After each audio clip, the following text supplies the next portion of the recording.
नर्मदे हर, जय रामकृष्ण हरि। उत्तर वाहिनी नर्मदा परिक्रमा।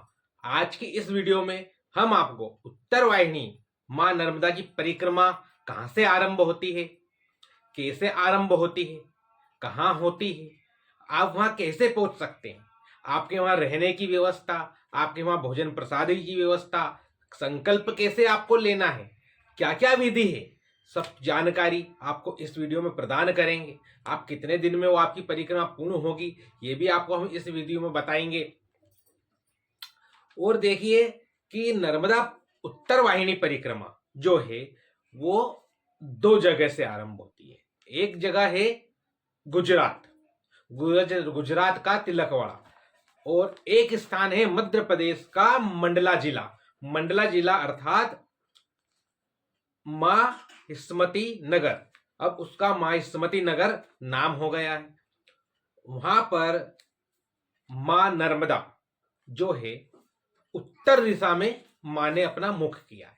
देखिए मां नर्मदा जो है वो पूर्व दिशा से अमरकंटक से मां चली है, तो मां पश्चिम दिशा में चली है ना, रेवा सागर में। पर बीच में मां तीन स्थान आते हैं, तीन स्थान आते हैं, उन तीन स्थान पर मां मुड़ी है, अर्थात उत्तर दिशा में मां मुड़ी और वापस से मां पश्चिम दिशा की ओर मुड़कर और पश्चिम दिशा में बही। तो जिन तीन स्थानों पे मां नर्मदा उत्तर दिशा में मुड़ी, उन तीन स्थानों पर मां नर्मदा की परिक्रमा लगाने का महत्व जो है नर्मदा पुराण में बताया गया है।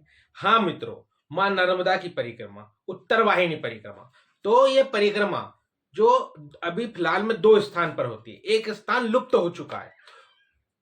देखिए तो जो मां नर्मदा है हमारी वो उत्तर दिशा में बही, तो उत्तर दिशा जो है बड़ी शुभ मानी जाती है, वो देवी देवताओं का स्थान माना जाता है, और साधकों के लिए भी वो स्थान बड़ा महत्वपूर्ण माना जाता है। उस दिशा में मुख कर कर साधना करने से साधना बड़ी जल्दी सिद्ध होती है। और उस दिशा में मां नर्मदा जब मां मुड़ी, तो इसके पीछे एक कहानी है। हम बात कर रहे हैं मंडला जिले की, आप ध्यान रखिएगा। आप सभी जो भक्त हमारी वीडियो देख रहे हैं, हम उत्तर वाहिनी मां नर्मदा परिक्रमा जो मंडला से होती है, ध्यान रखिए मंडला में होती है, मां की 44 किलोमीटर की ये परिक्रमा है और 2 दिन में परिक्रमा पूर्ण होती है। और इस बार जो ये परिक्रमा है ये चैत्र मास में होती है। एक बात का ध्यान रहे मित्रों, ये परिक्रमा होती है चैत्र मास में, इसलिए ही ये वीडियो हम अभी बना रहे हैं कि आप सब भक्त जो मां नर्मदा की परिक्रमा नहीं लगा पाए, जो मन में थोड़े निराश हैं, है ना, तो आप मां नर्मदा के परम प्रिय भक्त हैं, आप परिक्रमा किसी कारणवश नहीं लगा पाए, है ना, तो आप लोग जो है अब जो चैत्र मास आ रहा है, ये चैत्र मास कब आ रहा है, ये आ रहा है 19 मार्च। कितना? 19 मार्च से तो 16 अप्रैल तक, 19 मार्च से 16 अप्रैल के बीच में आप मां नर्मदा की उत्तर वाहिनी परिक्रमा जो है मांडवा जिला जाकर अर्थात मंडला जिला जाकर और लगा सकते हैं। देखिए इस परिक्रमा का भी वही फल है जो मां नर्मदा की परिक्रमा का करने का मिलता है। इसकी जो महत्व है उत्तर वाहिनी परिक्रमा का, श्लोक सहित अर्थ सहित कौन से पुराण ग्रंथ में लिखा है, हम सारी जानकारी आपको अगली नेक्स्ट वीडियो में देंगे। जो वीडियो होगी सिर्फ और सिर्फ मां नर्मदा की उत्तर वाहिनी परिक्रमा का महात्म्य, ये वीडियो हम अगली वीडियो में आपको बनाकर उसका पूरा महत्व बताएंगे। पर इस वीडियो में हम बात करते हैं कि मंडला से आपको कैसे मां नर्मदा की परिक्रमा लगानी है। तो देखिए आप सबसे पहले तो जो है आपको चैत्र मास का ध्यान रखना है। यह परिक्रमा साल में एक बार होती है, सिर्फ चैत्र मास में। अब देखिए चैत्र मास का उल्लेख कहाँ है, तो यह नर्मदा पुराण में दिया गया है। नर्मदा पुराण में कहा गया है जो भक्त 3500 प्लस किलोमीटर की परिक्रमा नहीं लगा सके वो उत्तर वाहिनी परिक्रमा लगा ले, अर्थात जहां मां नर्मदा उत्तर दिशा में बही है ना, वहां की परिक्रमा, उस स्थान की परिक्रमा लगाएं, चैत्र मास में लगाएं। चैत्र मास अर्थात जो गर्मी का समय रहता है, इस बार आ रहा है, हमने आपको तारीख बताई दी है। तो आपको ये परिक्रमा 44 किलोमीटर की 2 दिन में आपकी लगेगी। अब देखिए अब इसमें जो है विशेष तीर्थ स्थान है। आपको ध्यान रखिए, हम इस वीडियो में पहले इसलिए बता रहे हैं कि आप चूके नहीं। आप लिख के रख लीजिए या तो आप इस वीडियो को सेव कर लीजिए। आपको बहुत महत्वपूर्ण जानकारी हम आप इस वीडियो में हम आपको देने वाले हैं। देखिए, इसमें विशेष तीर्थ स्थान है रामनगर किला, संगम घाट, महेस्मती घाट। ये महेस्मती घाट बड़ा सुंदर घाट है। सहस्त्रधारा दर्शन, यह सहस्त्रधारा का दर्शन आप अवश्य करें, क्योंकि यहां पर सहस्त्र अर्जुन ने मां नर्मदा का रास्ता रोकने का प्रयास किया था अपने सहस्त्र बाहों से, सहस्त्र हाथों से। तो मां ने सहस्त्र हाथों को ही लांग कर और मां नर्मदा उन आगे बढ़ गई थी। तो यहाँ पर मां नर्मदा की सहस्त्र धाराएं, आपको आनंद जाएगा इस स्थान के दर्शन करके। फिर आता है गर्म कुंड, आप इस गर्म कुंड का भी दर्शन करें। तो इस 5 महत्वपूर्ण दर्शन आपको इस परिक्रमा में दर्शन करने को प्राप्त होंगे। अब देखिए, उसके बाद हम बात करते हैं, आपको हमें यह भी जानना चाहिए कि महेस्मती नगर जो ये मंडला है ना, इसका नाम मंडला है, पुराना नाम महेस्मती था, अभी वापस से महेस्मती हो चुका है, पर लोग मंडला के नाम से ही जानते हैं। अब इसका हमको जानना चाहिए कि पुराण में इसका क्या उल्लेख है। तो देखिए, जो कीर्तिवीर अर्जुन नाम के एक राजा थे, जो महेस्मती के सबसे प्रसिद्ध शासक कीर्तिवीर अर्जुन थे, जिनका उल्लेख ऋग्वेद में हैगा। इन्होंने लंबे समय तक शासन किया था और महाभारत ग्रंथ में भी इसका उल्लेख आपको मिलता है। देखिए, उसके बाद यहां पर किसने राज किया, कोंडवाना साम्राज्य की ये राजधानी रही है। जो कोंडवाना साम्राज्य रहा है, इसकी ये राजधानी रही है मंडला शहर। अब आपको यहां कैसे पहुंचेंगे, अब आपको उत्तर वाहिनी परिक्रमा करनी है, तो आप अलग अलग राज्य से, तो आप यहां पर कैसे पहुंचे। तो देखिए, सबसे पहले आप यहां पर पहुंचने के लिए हम आपको बताते हैं मंडला में जो रेलवे स्टेशन है। देखिए, मंडला शहर में कोई रेलवे स्टेशन नहीं है। आपको मंडला शहर तो जो है बस से ही पहुंचना पड़ेगा, पर जो मंडला शहर के जो आसपास रेलवे स्टेशन है, इन रेलवे स्टेशनों के हम आपको नाम बता दे रहे हैं। तो देखिए, सबसे पहले आता है नागपुर। हाँ मित्रों, जो भक्तगण नागपुर रहते हैं, महाराष्ट्र रहते हैं, तो नागपुर से 250 से 300 किलोमीटर 6 से 7 घंटे आपको मंडला शहर पहुंचने में लगेंगे। आप नागपुर पहुंच जाइए, नागपुर से आप बस के द्वारा मंडला शहर पहुंच जाइए, आपको 6-7 घंटे लगेंगे। अब या तो जबलपुर जाइए, जबलपुर रेलवे स्टेशन पहुंचिए, वहां से आप बस पकड़िए, जबलपुर से आपको 100 किलोमीटर पर मंडला शहर पड़ता है, मंडला जिला पड़ता है, यहां पे आपको 2.5 घंटे लगते। अब एक जो है नैनपुर है, नैनपुर रेलवे स्टेशन। ये जो नैनपुर रेलवे स्टेशन है, ये आप यहां उतरिए, यहां बाहर बस पकड़िए, आपको 42 से 50 किलोमीटर की दूरी तय कर आपको बस जो है मंडला शहर 1 घंटे में पहुंचा दी। यदि आप सिवनी, आप जहां हैं वहां से सिवनी अगर पास पड़ता है, तो आप सिवनी रेलवे स्टेशन पहुंच जाइए ट्रेन पकड़कर। आप सिवनी उतरिए, बस पकड़िए, 120 किलोमीटर बस का सफर कर और आप 3 घंटे में पहुंच जाएंगे मंडला जिला। अब देखिए, मंडला जिला आप पहुंच गए। अब आपको पहुंच गए तो आपको क्या करना है, तो आप कहां जाइए, आप जाइए महेस्मती नर्मदा उत्तर वाहिनी आयोजन समिति। जब आप यहां पहुंचेंगे तो वहां पर रहने की बहुत अच्छी व्यवस्था है। आप वहां रहिए, आराम से भोजन प्रसादी पाइए और दूसरे दिन आप मां नर्मदा की परिक्रमा आरंभ कीजिए। अगर आप वहां नहीं रुक सकते तो आप हनुमान घाट आश्रम, ये भी ट्रस्ट है, यहां पर भी आप रुक सकते हैं। यहां पर जो है पूज्य श्री सीताराम दास जी महाराज जो ब्रह्मलीन हो चुके, ये इनका आश्रम है, यहाँ पर इनकी समाधि है। आप इनकी समाधि की परिक्रमा लगाइए, इनकी समाधि के दर्शन कीजिए। बड़े अद्भुत योगी थे ये, बहुत भगवत प्राप्त संत थे। तो आप इनके आश्रम में भी रुक सकते हैं, है ना। अब आप यहाँ रुककर अब आपको जो है व्यास मंदिर पहुंचना है। व्यास मंदिर जो वेदव्यास जी की साधना स्थली है ना। आप यहाँ पहुंचिए, यहां से आपको परिक्रमा आरंभ करनी है। उसके पहले आपको क्या करना है ये भी जान लीजिए। उसके पहले आपको भक्तों आपको अपना मुंडन कराना है। देखिए, अधिकतर उत्तर वाहिनी नर्मदा परिक्रमा में लोग मुंडन नहीं कराते हैं, पर देखिए जब भी हम किसी तीर्थ स्थल पे जाते हैं तो हमें मुंडन कराना अनिवार्य है। अगर हम कोई सा भगवत कार्य कर रहे हैं, है ना, परिक्रमा कर रहे हैं, हवन यज्ञ कर रहे हैं, है ना, अनुष्ठान कर रहे हैं, तो मुंडन कराना चाहिए। और ये मंडला जो है ये भी एक तीर्थ क्षेत्र है, यहाँ पर भी जो है 3 नदियों का संगम है। अभी हम आपको आगे वीडियो में बताएंगे। तो आप यहाँ पर पहले मुंडन कराइए। मुंडन कराने के बाद अपने घर से 2 जोड़ी सफेद वस्त्र लेकर आइए। हाँ, आपको धोती पहनना है और ऊपर कुर्ता पहनना है, या तो आप गर्मी का समय तो सफेद पटका भी लपेट सकते हैं।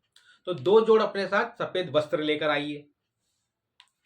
एक अपने साथ आसन लेकर आइए, क्योंकि आप ये 2 दिन की साधना पे निकले, तो अपने साथ अपना एक आसन ले आइए कि जिसको बिछाकर आप आराम से शयन करें, आराम करें। हालांकि आपको व्यवस्था मिल जाए कि आश्रम में, पर फिर भी आप ये साधना पे निकले तो अपना आसन भी साथ में लेकर आइए, मेट लेकर चले जाइए, या तो पतला सा फोम लेकर अपने साथ चल जाइए, है ना। इसमें आपको दंड कमंडल की कोई आवश्यकता नहीं है। हाँ, इसमें अपने साथ जो है आप पूजन की सामग्री आपको लेकर चलना है, क्योंकि वहां पर संकल्प पूजन होगा। मुंडन कराइए, सफेद वस्त्र धारण कीजिए, और यहीं जो ये व्यास नारायण मंदिर है, यहाँ पे पंडित जी रहते हैं, ये 50 रुपए आप दक्षिणा दीजिए, आपका संकल्प करा देंगे, पूजा करा देंगे नर्मदा जल लेकर, और आपको ये परिक्रमा जो है उत्तर तट से आरंभ करनी है। अब जब आप आरंभ करेंगे तो आप जो है महाराज दक्षिण तट जो है वहां से संगम घाट जाइए। देखिए यहाँ पर जो संगम घाट है, हमने आपको बताया, ये 3 नदियों का यहाँ पर संगम है। पहली नदी है माँ नर्मदा, दूसरी नदी है बंजर नदी, और तीसरी नदी है माँ सरस्वती। यहाँ पर भी माँ सरस्वती गुप्त रूप से है, आपको दिखाई नहीं देगी। जैसे प्रयागराज में माँ गुप्त रूप से बहती है, इसी प्रकार से यहाँ भी माँ गुप्त रूप से बहती है। और ये भी एक तीर्थ है, यहाँ 3 नदियों का संगम है। यहाँ पे दान पुण्य का सबका बड़ा महत्व है। तो आप यहाँ पे भी माँ नर्मदा का पूजन अर्चन कीजिए। फिर वहां पर आपको यात्रा का बेच भी दिया जाता है। इस स्थान पर संगम पर आप यात्रा का चाहे तो बेच ले अपने गले में लगाने टांगने के लिए। फिर आप वहां से संगम स्थल पर मां नर्मदा की पूजा आरती स्तुति जो भी आप करना है आप करिए। फिर आप जो है महाराजपुर से परिक्रमा आरंभ कर घाघा घाघी पहुंचेंगे। कहां पर पहुंचेंगे? घाघा घाघी। फिर वहां मां के किनारे विश्राम करें। वहां पर आपको अद्भुत दिव्य अनुभूति होगी। आप वहां पे रात्रि विश्राम करें, आपको इतना आनंद होगा। खुले आसमान के नीचे मां नर्मदा के बिल्कुल किनारे एक छोटा सा आश्रम बना हुआ है, वहीं पर आपको जो है भोजन प्रसादी की व्यवस्था हो जाएगी। आप बड़े आनंद से वहां पर विश्राम कीजिए। फिर आप जो है वहां से दूसरे दिन नाव के द्वारा तट परिवर्तन करेंगे। फिर आप जो है नाव वाला देखिए 20 रुपए लेगा आपसे, 20 रुपए देके आप जो है तट परिवर्तन कीजिए। फिर वहां से आप जो है गर्म पानी कुंड का दर्शन करें। हाँ मित्रों, हमने आपको शुरू में बताया, आप गर्म पानी कुंड में दर्शन करें। हो सके अगर स्नान कर सके तो स्नान का भी वहां पर बड़ा महत्व है, आप वहां स्नान कर ले। उसके बाद फिर जो है आप नारायण गिरी जी महाराज का आश्रम आएगा, जो मोनी बाबा आश्रम के नाम से जाना जाता है। आश्रम है, आप वहां जाइए, चाय पीजिए, बाल भोग पीजिए। अगर आप अपने हाथ से बनाकर पाना चाहते हैं तो उस आश्रम में सदा व्रत चलता है, आप अपने हाथ से बनाकर प्रसाद पाइए। अगर नहीं तो आप आगे चलिए। अब जब आगे आप आएंगे तो आएगा गुरुकुल आश्रम। इस आश्रम में आपको भोजन की और विश्राम की व्यवस्था है। उत्तर वाहिनी परिक्रमा करने वालों के लिए भोजन की और विश्राम की व्यवस्था है। आप आराम से विश्राम कीजिए, आनंद के साथ कीजिए। फिर आप जो है वापस से स्वामी नारायण मंदिर में आपका संकल्प पूर्ण हो जाएगा। ये 2 दिन की परिक्रमा है मित्रों। फिर आपका जो है वहां पर संकल्प पूर्ण होगा। वहां पर जो भगवान हैं उनके ऊपर जल अभिषेक कीजिए। भगवान शंकर का शिवलिंग है बड़ा सुंदर, उस पर जल अभिषेक कीजिए। जल अभिषेक करने के बाद आप वहां पर जो है परिक्रमा का प्रमाण पत्र भी लीजिए। हाँ मित्रों, प्रमाण पत्र के लिए आपको वहां के अध्यक्ष जो मुकेश जी सोनी हैं उनसे आपको संपर्क करना पड़ेगा। आप उनसे संपर्क कीजिए, आप उनसे चर्चा कीजिए, है ना। आपको प्रमाण पत्र बनाकर देंगे तो आप मां नर्मदा का उत्तर वाहिनी परिक्रमा का प्रमाण पत्र बनाएंगे। उसके बाद आप कन्या भोजन कराइए। अगर हो सके तो उसी स्थान पर एक कन्या को भोजन करा दीजिए और एक ब्राह्मण को भोजन करा दीजिए। और आप इस परिक्रमा के दौरान हमने जितने तीर्थ स्थल बताए हैं आपको शुरू में वीडियो में, उन तीर्थ स्थलों के भी ये सहस्त्रधारा है ना, और जो हमने जो घाट होन बताए हैं, महिष्मती घाट, ये अगर रास्ते में आते तो दर्शन, नहीं तो आप अलग से भी यहाँ के दर्शन करने अवश्य जाइए। देखिए, एक तो हमने आपको बताया कि आप अगर स्वयं परिक्रमा करना चाहते हैं, 2-4 जने गए, तो आप इस प्रकार से परिक्रमा कीजिए। देखिए, अब यदि आप किसी संस्था के द्वारा परिक्रमा करना चाहते हैं, तो महाराज महिष्मती मां नर्मदा उत्तर वाहिनी परिक्रमा आयोजन समिति, इनके द्वारा सामूहिक रूप से मां नर्मदा की परिक्रमा करवाई जाती है उत्तर वाहिनी। ये जो है चैत्र मास में 2 बार परिक्रमा का आयोजन रखते हैं, एक शुरू में और एक महीने के अंत में, ये 2 बार परिक्रमा का आयोजन रखते हैं। यदि इनके साथ अगर आप परिक्रमा करना चाहें, तो आपको हम वीडियो के अंत में इनका फोन नंबर, इनका कांटेक्ट दे देंगे समिति का, आप इनसे फोन लगाकर बात कर लीजिए और आप इनके साथ परिक्रमा कीजिए। अब देखिए, इनकी परिक्रमा का रूपरेखा है जो बड़ी सुंदर है।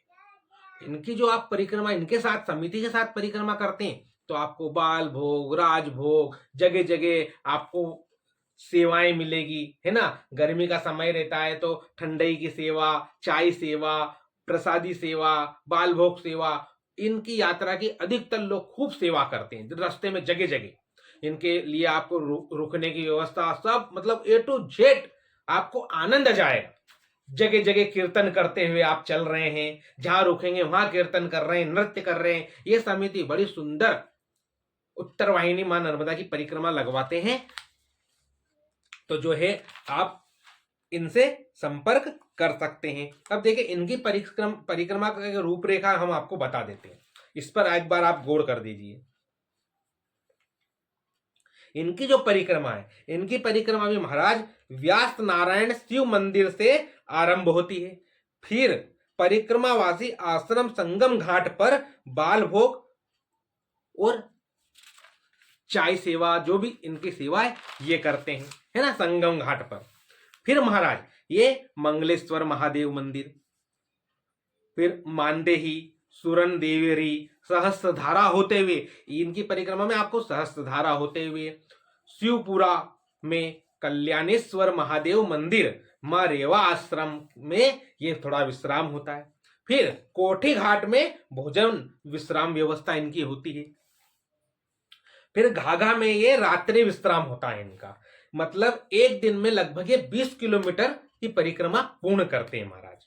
फिर ये दूसरे दिन जो है घाघी घाट से नाव में दक्षिण से उत्तर तट पर ग्वारी घाट पर पहुंचते हैं महाराज। वहां बाल भोग होता है इनका, जितना भी परिक्रमावासी है इन सबका बाल भोग होता है। 1 किलोमीटर फिर ये आगे जंगल से होते हुए जबलपुर मंडला हाईवे से जुड़ा हुआ जो है वहां पर पहुंचते हैं महाराज। मतलब आपको इतना आनंद आएगा जंगलों में, मां नर्मदा के किनारे, है ना। ये 2 दिन की परिक्रमा में आपको अद्भुत दिव्य अनुभूति प्राप्त होगी, दिव्य। तो आपको फिर ये हाईवे पर मिले आएंगे और फिर मां बंजारी माता का मंदिर आता है रास्ते में, आप इस मंदिर में मां के दर्शन कीजिए, है ना। कटरा आएगा, फिर मंडला बस स्टैंड आएगा और फिर चौक जो है उदय चौक आता है, उदय व्यास नारायण मंदिर पर इसका समापन हो जाता है। यहाँ पर आप वापस से जल भगवान शंकर के ऊपर चढ़ाइए, अपना संकल्प पूजन कीजिए, कन्या भोजन करा दीजिए, जो भी आपको 1 कन्या हो, 2 कन्या, जो आपकी श्रद्धा, ब्राह्मण भोजन कराना चाहे तो ब्राह्मण भोजन, घर जाकर सत्यनारायण भगवान की कथा करा दीजिए। तो हमने आपको ये देखिए संपूर्ण आपको हमने ये परिक्रमा की जानकारी आपको दे दी, ये कब होगी, आपको कैसे पहुंचना है, वहां पर आपके रहने खाने की सारी व्यवस्था। आपको तो सिर्फ जो है मंडला पहुंचना है महाराज, बाकी वहां सब व्यवस्था मां नर्मदा आपकी करेगी।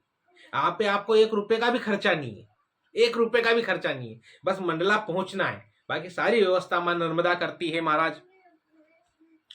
तो आज की इस वीडियो में हमने आपको ये संपूर्ण जानकारी दी, मंडला में जो मां उत्तर वाहिनी मां नर्मदा की परिक्रमा होती है। अब अगली वीडियो जो हम बनाएंगे उसमें आपको जो गुजरात से जो परिक्रमा होती है उसकी जानकारी देंगे, और मां उत्तर वाहिनी मां नर्मदा की परिक्रमा की जो पूरा महात्म्य है ये सब हम आपको अगली वीडियो में सुनाएंगे। तो आज की वीडियो आपको हमारी कैसी लगी, आप हमें कमेंट बॉक्स में जरूर बताएं। आप हमें कमेंट में नर्मदे हर लिखिए। हमारे चैनल को यदि आपने सब्सक्राइब नहीं किया है तो आप हमारे चैनल को सब्सक्राइब कर लीजिए। सारी जितने भी वीडियो है हम सारी जानकारी ग्रंथों में से लाकर और सही सही जानकारी आपके सामने प्रस्तुत करते हैं। तो आप हमारे चैनल को जरूर जरूर सब्सक्राइब कीजिए और हमारी वीडियो को शेयर कर दीजिए, लाइक कीजिए, जिससे हमारा आत्मविश्वास बढ़े और नई जानकारी आपके लिए लेकर आए। तो आप सभी को हमारा रामकृष्ण